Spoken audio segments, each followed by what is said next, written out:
Welcome to Cheat Sheet Tale, where secrets slip, lies unravel, and the truth always has a twist. Real stories, raw confessions, and shocking betrayals. Drop a comment if you've ever caught a red flag too late. Now let's get into today's tale. My sister called me crying. They humiliated me during the meeting I took. Her tried to help. One morning my coworker said, "You were so rude yesterday." I hadn't even been at work. Then I checked her messages. "I can't believe they did that to me, Clara," Isla said through tears as she sat at my kitchen table, her face pale and exhausted. I thought they liked me. I poured her a cup of tea and sat across from her. "You're safe now. We'll figure this out. You can stay here as long as you need." She looked at me like I had just offered her the world I thought in. That moment I was doing the right thing. I thought helping her again would finally make a difference. I was wrong.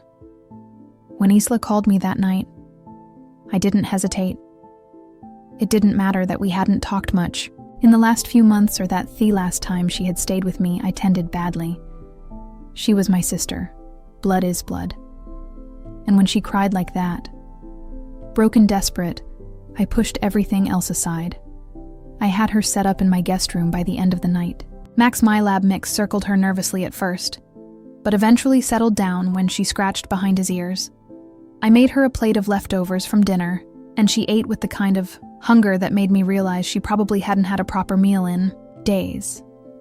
The first few days were shaky, but manageable. She slept a lot, barely, leaving the room except to shower or quietly sit at the table flipping through job listings on her laptop. I didn't push her. I just tried to make her feel stable again. At work, life went on. I managed projects, sat through endless meetings, nodded and smiled, through office politics.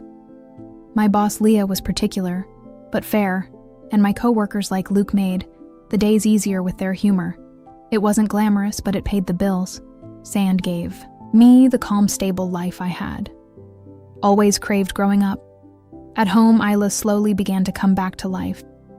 She joked with me over breakfast, offered to help with chores, and even mentioned maybe going back to school someday. It felt good seeing her try. I wanted to believe this time would be different. But little things started happening at work. It started with weird looks from coworkers. Then Luke made a strange comment about how spiky I had been in the Monday meeting. I laughed it off, joking that maybe he was confusing me with someone else, because I had worked remotely that day. The next day, Leah was short with me during our project update. She gave me a look I couldn't quite read. Part disappointment, parts suspicion. My stomach twisted, but I told myself I was imagining it. Then came the whispers. People falling quiet when I walked into the break room. Emails that seemed colder. I spent hours lying awake at night, running through every interaction, in my head trying to figure out what I'd done wrong. I missed something, offended someone without realizing it. I was cautious to a fault at work. How could everything be crumbling? Late one evening, after a long day of dodging tension at work, I was making tea when Isla's phone buzzed on the kitchen counter. I wouldn't usually look, but my eye caught on the message preview, bright against the dark screen. Can't believe they didn't recognize it. Wasn't her face with tears of joy. "You crushed it." My heart stuttered. I stood there frozen for a few seconds before my hand moved, almost on its own. I picked up the phone and opened the conversation. And there it was. Message after message between Isla and someone named Lana Isla, bragging about sneaking into my office building, dressed up in one of my old blazers. How she sat in meetings, pretending to be me. How she had acted, cold, sarcastic, even rude, just to see how far she could push it. How easy it was to make people dislike someone they thought they knew. It felt like someone punched me in the chest. All those moments at work, the confusion, the tension, it wasn't in my head. It wasn't some misunderstanding. It was my sister, the person. I had dropped everything to help. She was sabotaging me for what? A laugh, attention I didn't even realize.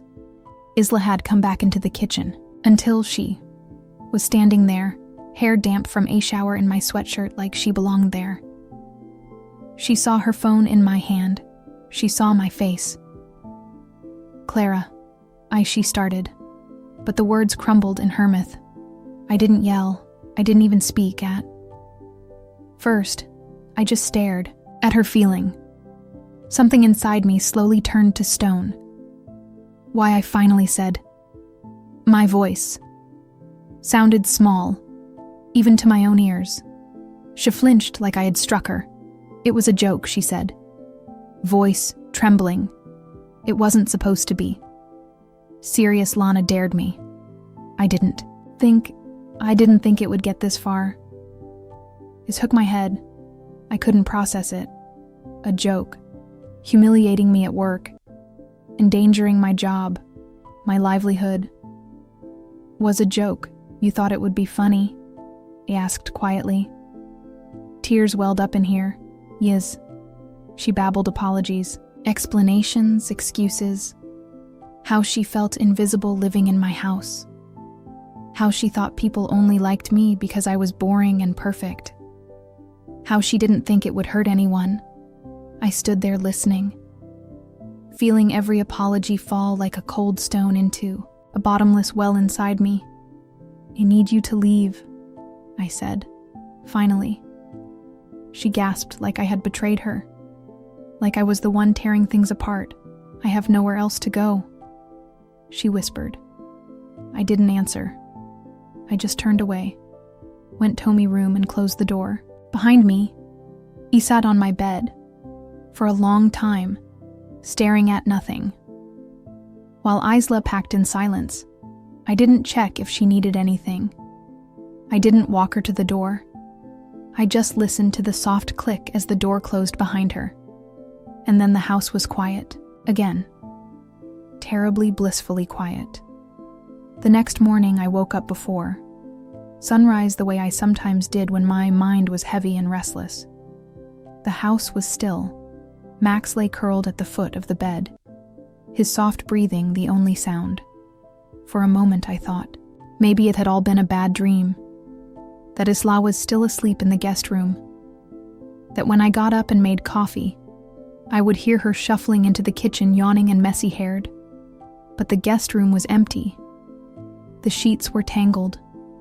The closet door hung open. A single black sock abandoned on the floor. The faint smell of her cheap coconut shampoo still hung in. There a ghost of her presence.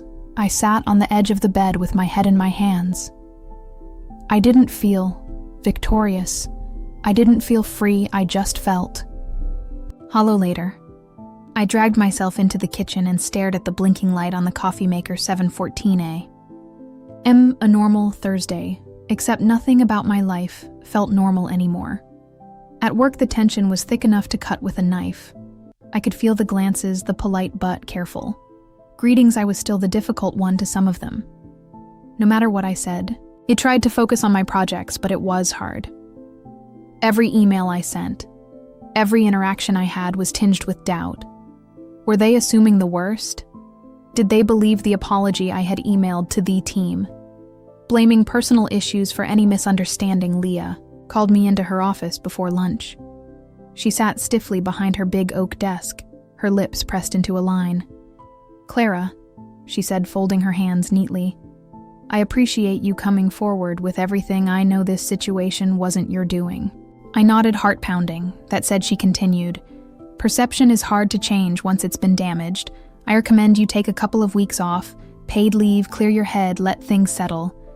I didn't argue. I knew she was right. Fighting it would only make it worse. That afternoon, I packed up my laptop and a few personal items into a cardboard box, feeling like I was being exiled. Some of my coworkers offered polite goodbyes. A few avoided my eyes. The elevator ride down to the parking garage felt endless. Once I slid into my car, I just sat there gripping the steering wheel, feeling a deep, sick ache in my gut. This wasn't just about losing face at work. It was about realizing finally and fully that my relationship with Isla might never be what I wanted it to be, that no matter how many times I opened my door to her, she would find a way to kick it down. That night, I couldn't sleep. I lay in bed replaying our childhood like an old home movie birthday parties where she threw tantrums and stole the spotlight. Christmases where I cleaned up her messes while our mother drank too much and yelled at us both times when I begged her to stop to be better, to think about someone other than herself. She never did. I had spent so long believing that if I just loved her enough, supported her enough, she would change. But people don't change because you want them to. They change because they want to. And maybe Isla didn't want to change. Maybe she liked the chaos. 2 days into my leave, she called. The phone lit up with her name, and I just stared at it. I didn't want to hear no therapology, another excuse. Another tearful confession that would only leave me tangled in guilt. Again, the phone buzzed itself into silence. Then it buzzed again and again. Finally, I answered. I didn't say anything, at first just held the phone to my ear and waited. Her voice came through small and cracked. "I'm sorry, Clara. I don't know what's wrong with me. I ruin everything. You're the only person who's ever given a damn about me, and I always mess it up." I closed my eyes. "I'm trying to do better," she whispered. "Is where. Please don't give up on me." I didn't know what to say. Part of me wanted to scream at her to tell her she'd crossed a line that couldn't be. Uncrossed that some damage couldn't be undone with apologies. Another part of me, the old part. The sister who used to braid her hair before school, who used to sneak into her room at night when the shouting downstairs got too scary. Ached to forgive her. But forgiveness without change isn't healing. It's enabling, and I couldn't. Keep enabling her. I finally spoke, my voice low, and even Isla. I said, "I love you. I always will. But I can't have you in my life right now. Not like this." There was a beat of silence so long. I thought maybe she had hung up. Then a broken whisper. "Okay." And the line went dead. I sat there, staring at my phone, feeling the finality of it settle over me like fresh snow, cold, quiet, heavy. In the days that followed, I started trying to piece my life back together. I deep cleaned the house, scrubbing every corner, every surface. It was about more than dirt. It was about reclaiming the space, making it mine again. I started going for long walks with Max, letting him sniff every tree, every lamppost, while I tried to sort through my emotions. I even went back to my favorite coffee shop, KMA, sitting by the window with a latte and a book, trying to feel normal again. It wasn't easy. I felt brittle, like one wrong move could shatter me. But slowly, something inside me started to shift. Not a clean break, more like a small, stubborn seed pushing through frozen ground. It's strange how silence can feel louder when you're alone by choice. I thought I would miss Isla more. The background noise of her presence, her clumsy humming in the morning, her endless stream of half-formed plans. But what I felt most was relief. Heavy, guilty, undeniable. Relief. For the first time in a long time, my home felt like mine. I didn't realize how much of myself I had been shrinking to make room for her chaos. The TV shows I pretended to like because she insisted. The late night talks that always left me drained. The constant edge of worry, wondering when the next mess would land at my feet. Now there was just quiet. And me and Max, who seemed happier too, sprawling across the couch, like he knew there was no one else he needed to tiptoe. Around the first Monday of my leave, I made a real breakfast. Scrambled eggs, toast, coffee, strong enough to wake.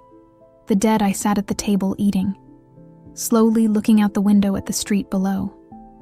People bustled by, starting their days, oblivious to the little heartbreak unfolding behind my walls. I wasn't ready to face my coworkers yet. I wasn't ready to navigate the thin smiles, the unspoken doubts, but I was ready to. start facing myself. I spent that week doing things I hadn't made time for in years. Long walks in Centennial Park, feeling the spring air, sharp and alive on my skin. Visits to the little secondhand bookstore near Belmont where the owner still remembered my name, even though I hadn't been in for months. At home, I cleaned out closets and drawers, finding things I didn't even remember owning. Old letters, photos from college sweaters that smelled like dust, and a different version of me. A version who still believed that any love could fix anything. Some nights were harder. Some nights I lay, awake replaying the look on Isla's face when I told her to leave. The disbelief, the hurt. Part of me wanted to call her to undo it all, to drag her back into my orbit and pretend we could fix it if we just tried harder. But another part of me, the part that had been buried under years of guilt and loyalty, knew better. Forgiving someone doesn't always mean letting them stay midway through the second week Iran into Luke at the grocery store. It was awkward at first. He almost pretended not to see me and I almost let him. But the hesitated by the produce section, looking sheepish, and finally said, "Hey, Clara." I turned, giving him a cautious smile. "Hey." He shifted from foot to foot, holding a bunch of bananas like they might give him courage. I'm sorry," he blurted. "For everything, I didn't know the whole story. I just thought, I don't know, I guess I thought you'd changed. I didn't even question it." I swallowed hard. "It's okay," I said, even though it wasn't entirely. Even though part of me wanted to scream, "Why didn't you trust me?" But I understood people believe what's easy, and pretending someone changed is easier than imagining someone else pretending to be them. He gave me a small apologetic smile. "We miss you," he said. "Work's not the same without you around." That surprised me. It softened something in my chest that had been locked tight for weeks. We said goodbye, and I left the store with a full bag of groceries and a heart a little lighter than when I came in. Although I sat on the porch steps with Max watching the sunset, smear orange and pink across the sky. Maybe things could heal. Maybe not completely and not quickly. But maybe I started making small plans lunch with Leah to talk about a gradual return to work. An appointment with a therapist I had been putting off for years, finally realizing I needed someone to help me untangle the knots, Isla. And honestly, my whole upbringing had left inside me little steps, the kind that didn't seem like much at the time, but that built a path forward without me even realizing it. A few days before I was set to meet with Leah, Isla texted again. It was just one line: "I'm in Knoxville. Got a job, I'm trying." No apology. No begging, just information. A snapshot of a life moving on parallel to mine, but no longer tangled up inside it. I stared at the message for a long time. I didn't reply, not because I didn't care, but because sometimes caring means stepping back, letting her find her own way. Even if she fell, again. Even if I never heard from her after this, especially if I never heard from her. After this, I set the phone down on the counter and took a deep breath. The house smelled like coffee and clean laundry. Max snored softly from the couch. Outside, the first stars blinked into existence one by one, stubborn against the fading light. For the first time in what felt like years, I didn't feel like I was waiting for the next disaster. I just felt here, present and for. Now that was enough. The morning of my meeting with Leah, I woke up before me alarm. It wasn't nerves exactly. It was more like standing at the edge of a cold pool, knowing you had to jump in eventually, but still dreading the shock. I dressed carefully, simple slacks, a navy blouse. My favorite necklace. I wanted to look like myself, the self my coworkers used to trust, the self I was slowly remembering how to be. Driving into downtown Nashville felt surreal. The streets, the buildings, the skyline. Nothing had changed, but I wasn't sure yet if that was good or bad. When I walked into the lobby of Ascend Care, the smell of lemons, floor polish, and coffee from The downstairs cafe hit me all at once, stirring old routines, old anxieties. The receptionist, a young woman named Maya, who had started just a few months before. All this mess gave me a bright smile. "Hey, Clara, good to see you." I blinked, startled I hadn't realized how much I had braced myself for coldness, suspicion. But here was just a simple, cheerful greeting, like nothing had happened. I smiled back, murmured a thanks, and made my way to the elevator. Leah's office door was open when I arrived. She stood. When I knocked, giving me a firm but kind nod. "Come in." We didn't waste time on pleasantries. Leah was a direct person, one of the reasons I respected her even when she was tough. She gestured for me to sit, and we both settled in the hum of the air conditioner, filling the brief silence. "I want to be honest with you," she said, folding her hands neatly on her desk. "There's been some lingering confusion among the team." I nodded. "I expected that, but..." She continued, her expression softening slightly. "We believe you, and more importantly, your work speaks for itself. You've earned your place here." Relief flooded me so fast it left me dizzy. "We'd like you to ease back into things. No huge projects at first. Maybe a few cross-team initiatives, low pressure." "That sounds perfect," I said, and meant it. We discussed logistics, my hours, remote options, how to handle any uncomfortable questions, if they came up. Leah was measured, thoughtful. She didn't pretend none of it had happened, but she didn't make me feel like a pariah either. As I stood to leave, she added almost as an afterthought, "We're glad to have you back, Clara." Driving home, I rolled down the windows, letting the spring breeze whip through the car. Nashville in April had a way of feeling, live dogwoods blooming, the river glinting in the sun, people crowding patios with beers and guitars. For the first time in a long while, the city felt like it belonged to me again. At home, Max greeted me with wild enthusiasm, his tail wagging so hard it threatened to knock over a side table. I knelt to hug him, burying my face in his warm fur. "We're getting there, buddy," I whispered. Little by little. The first few days back at work were awkward. Of course, some people were friendlier than others. Some kept their distance. I tried not to take it personally. I kept my head down. Did my job, stayed polite, but professional. Luke swung by my desk one afternoon, a little sheepish. "Hey," he said, scratching the back of his neck. "You want to grab coffee sometime?" "No work talk. Just catch up." I hesitated, surprised. Maybe it was easier for him. I thought easier to reach out to move on. But part of healing, I realized, was accepting the hands offered to you even if you weren't sure you deserved them yet. "Sure," I said. "Coffee sounds good." We picked a little cafe a few blocks from the office, a place with terrible parking but incredible pastries. We talked about everything, except workbooks, movies, the weird house he was thinking of buying just outside of town. For the first time in what felt like forever, I laughed without feeling, like I was performing afterward. Walking back to my car under a sky smeared with the first colors of sunset, I felt something, almost like hope. Maybe I wasn't broken. Maybe I was just bruised, and bruises heal a thome. I poured myself a glass of wine and sat on the back porch. Max stretched out at my feet, content as ever. I thought about Isla. I wondered if she really had a job in Knoxville.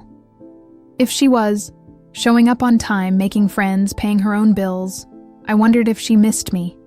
I missed her sometimes. Not the version that hampered me, lied to, drained me. But the little girl who used to climb into my bed. When thunderstorms scared her, the teenager who scribbled bad poetry and sang off-key and believed fiercely and stubbornly that we would both escape the mess we were born into. Sometimes love means missing someone even while you keep them at arm's length. Sometimes it means missing who they used to be or who you hoped they could become. I didn't know if Isla would ever be someone I could let back into my life. I didn't know if she would ever be safe for me. But I knew finally, that I wasn't responsible for saving her, and I knew that saving myself was enough. Spring turned into early summer. Nashville grew heavier with heat and the kind of lazy sunlight that made everything feel slower, softer. At work, life settled into a new rhythm. I wasn't the star employee. Everyone automatically trusted anymore. But I wasn't a ghost either. I built trust back the hard way, one project, one meeting, one quiet, steady moment at a time. There was a strength in it in knowing that everything I had, now I had rebuilt myself, brick by careful brick. One humid afternoon in late June, I was sitting at my desk finishing up some quarterly reports when an unfamiliar mail pinged into my inbox. The subject line read, "Remp important information about Isla, Shields." For a moment, my stomach dropped. Then I opened it. It was from a woman named Malene Carter, someone I didn't know. She introduced herself Asa, hiring manager at a law firm in Knoxville. Apparently, Isla had applied there for a receptionist job. At first, I didn't understand why Grace was reaching out to me. Then I read further. She explained that during a standard background check, Isla had listed me as a character reference without telling. Grace politely asked for my comments on Isla's reliability, professionalism, and character. I stared at the screen for a long time, my hand still on the keyboard. Isla had assumed, like she always had, that I would cover for her, that I would vouch for her lie, for her smooth over her rough edges. For a second, old instincts war inside me. The urge to protect her, the urge to enable her one more time. But I wasn't that person anymore. I took a deep breath and began typing. I was honest but measured. I didn't unleash anger. I didn't rant or insult her. I simply explained that I could not recommend her for a position that required trust, discretion, or professionalism based on recent personal experiences. I left it at that. No embellishments, no cruelty, just the truth. When I hit send, I felt a strange, fierce peace settle over me. This was my revenge. Not a dramatic scene, not screaming or fighting. It was choosing myself. It was refusing to be Isla's safety net while she hampered herself again and again. A few days later, Grace replied briefly thanking me for my candor and confirming that they would not be moving forward with Isla's application. I never told Isla. She never called to ask why she didn't get the job. Maybe she figured it out, maybe she didn't. Either way, it wasn't my problem anymore. Life kept moving. I finished my probationary period at work and earned back full responsibility for my projects. Luke and I stayed casual friends, grabbing coffee now and then, sending each other dumb memes during slow afternoons. I started seeing a therapist, weekly unpacking not just Isla, but all the weight I had carried for so long without even realizing it. For the first time in years, I began imagining a life built around me. My wants, my needs, my future. Not just a life spent managing someone else's chaos. One evening, sitting at a small wine bar with a few coworkers after a long week, I realized something. I was happy. Not loud movie scene happy, quiet, steady, ordinary happy. The kind that roots itself deep and stays. I still thought about Isla. Sometimes I still wished her well, but I didn't miss her the way I used to. I didn't miss the way I used to miss people as a wound that never healed. A door always left cracked open. Now it was just a memory, a closed chapter, a lesson learned. The past didn't own me anymore, and that more than anything was the ending I had needed all along.